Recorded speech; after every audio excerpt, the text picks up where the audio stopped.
चलिए दर्शकों, good morning Bharat में आगे बढ़ेंगे और तौकीर रजा के इस बयान के बीच झारखंड के चुनावी रण की अगर बात करें तो आज पहले चरण के चुनाव को लेकर प्रचार प्रसार का आखिरी दिन है। सीएम योगी आदित्यनाथ 4 रैलियों को संबोधित करेंगे। अमित शाह 3 जनसभाओं में शामिल होंगे। दरअसल 13 नवंबर जब पहले चरण का चुनाव होना है, इसको लेकर तैयारियां पूरी हैं। प्रचार प्रसार का आज आखिरी दिन है और इस आखिरी दिन हर दल की एक कोशिश है कि वो चुनाव प्रचार में हर मुमकिन ताकत झोंक सके।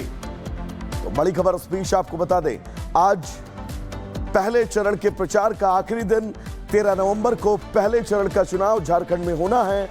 सभी दल तैयार हैं।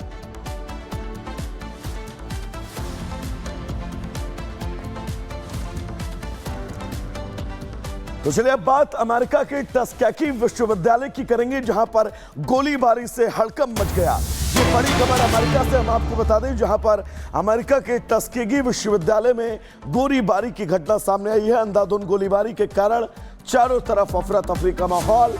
हमले में 12 लोगों को गोली लगी है, जबकि 13 घायल हैं। पुलिस ने एक संदिग्ध को गिरफ्तार किया है। बंदूक के साथ ये संदिग्ध पकड़ा गया है। अमेरिका के अंदर गन कल्चर और इस गन कल्चर को लेकर लगातार सवाल उठते रहे हैं और इन सवालों के बीच एक और ये बड़ी वारदात, 12 लोगों को गोली लगी है, जबकि कुल मिलाकर 16 लोग इस गोलीबारी में घायल हुए हैं। तो बड़ी खबर इस बीच आपको बता दें, अमेरिका से ये बड़ी खबर है। फिलहाल संदिग्ध को पुलिस ने पकड़ लिया है, हथियार बरामद किया गया है।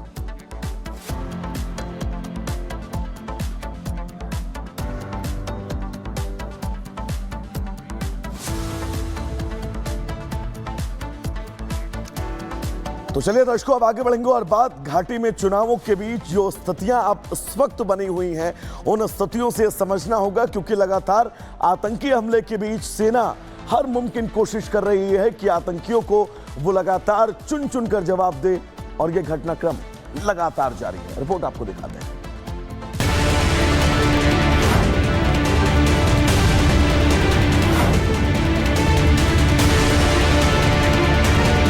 जम्मू कश्मीर में आतंकवाद के सफाई की मुहिम तेजी से चल रही है।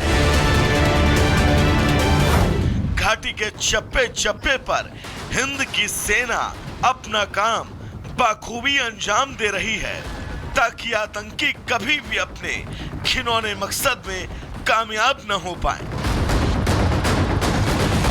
रविवार को आतंकियों से एक तो नहीं बल्कि 3 मोर्चों पर सेना जमकर जंग लड़ी।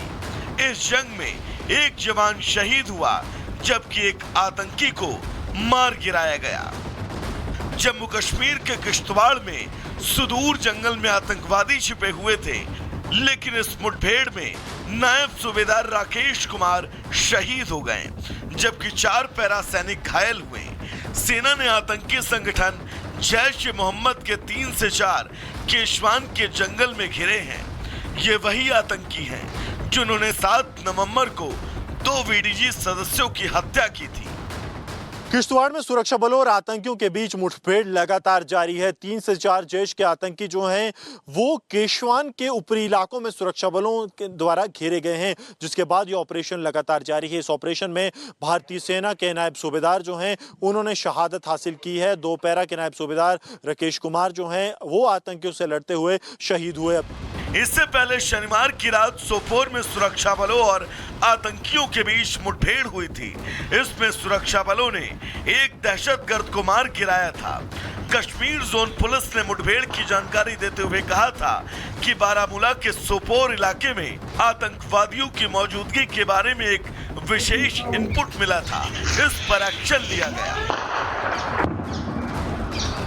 दरअसल ये मुठभेड़ श्रीनगर के बाहरी इलाके के जबरवान जंगल में हुई। यहाँ 2 से 3 आतंकी फंसे थे। कई घंटों तक ऑपरेशन चला। बाद में ऑपरेशन रोक दिया गया, क्योंकि बताया गया कि आतंकवादी जबरवान पहाड़ियों के जंगल में भाग निकले हैं। Bureau report, Republic Bharat.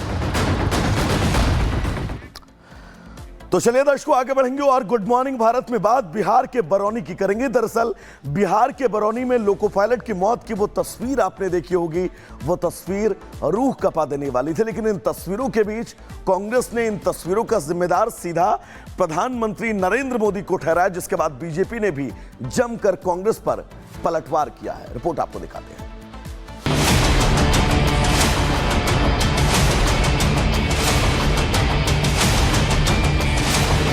Bihar के बरौनी में जो रेल हादसा हुआ उसकी दर्दनाक तस्वीरें पूरे देश ने देखी। लोको पायलट की एक लापरवाही रेलवे कर्मचारी की जिंदगी पर भारी पड़ गई। बेगूसराय जिले के बरौनी जंक्शन पर शंटिंग के ऑपरेशन के दौरान रेलवे कर्मचारी की मौत हो गई। लेकिन इस हादसे को भी कई लोग मौके की तरह देखने लगे और इस पर सियासी रोटी सेकने में जरा सी भी देर नहीं की।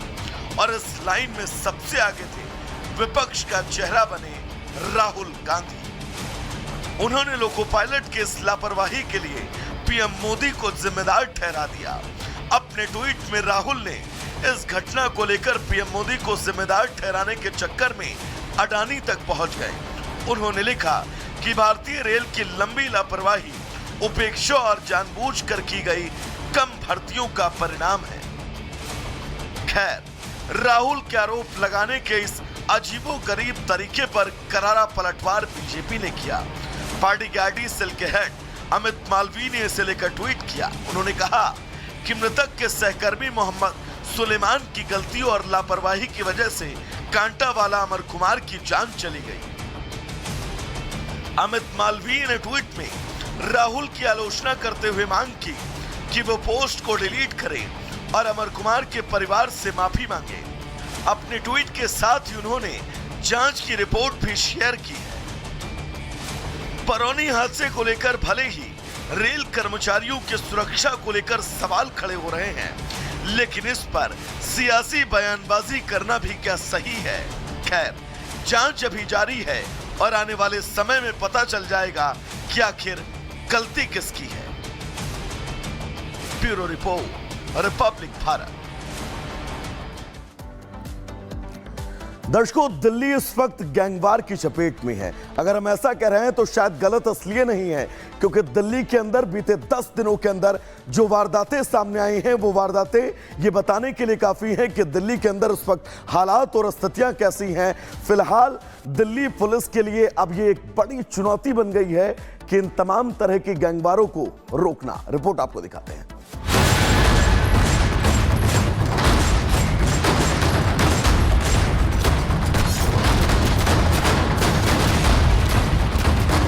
देश की राजधानी दिल्ली में ये 4 अलग अलग इलाकों की तस्वीरें हैं। सभी में फायरिंग करते दिख रहे बदमाश भी अलग अलग हैं, लेकिन इनका मकसद एक ही, रंगदारी है। कारोबारियों के शोरूम और घरों पर फायरिंग के बाद फेंकी गई रंगदारी की पर्चियां दिल्ली पुलिस और दूसरी जांच एजेंसियों के लिए सिरदर्द बनी हुई है। फायरिंग और उसके बाद करोड़ों रुपए की रंगदारी के लिए फेंकी हुई धमकी भरी इन संकेत पत्रों से कारोबारी खौफजदा हैं। दिल्ली पुलिस ने रंगदारी मांगने वाले इन गैंग्स ऑफ दिल्ली पर नकेल कसने की लाख कोशिशें की, लेकिन रंगदारी का धंधा काफी फल फूल रहा है। कारोबारियों को धमकाकर पैसे वसूलने का सिलसिला बदस्तूर जारी है। तारीख 4 नवंबर 2024, वक्त दोपहर 1 से 3 बजे के बीच, जगह अलीपुर और नागलोई। बदमाशों ने एक ही दिन में 2 अलग अलग इलाकों में कारोबारियों को टारगेट किया। पहले सोमवार दोपहर 1:30 बजे नांगलोई इलाके में इसी प्लाईवुड के शोरूम को निशाना बनाया। स्कूटी पर सवार 3 बदमाश शोरूम पर पहुंचे और करीब 8 राउंड फायरिंग की। फायरिंग में कोई घायल नहीं हुआ क्योंकि बदमाशों का मकसद था करोड़ों की रंगदारी वसूलना। फायरिंग के बाद बदमाश 10 करोड़ रुपए की रंगदारी की पर्ची फेंककर फरार हो गए। पर्ची पर जितेंद्र गोगी गैंग का नाम लिखा हुआ था। ठीक 1.5 घंटे बाद दिल्ली के ही अलीपुर इलाके में एक प्रॉपर्टी डीलर के ऑफिस को निशाना बनाया गया। यहाँ भी बाइक पर आए बदमाशों ने फायरिंग की और बाद में कॉल कर करोड़ों की रंगदारी मांगी गई।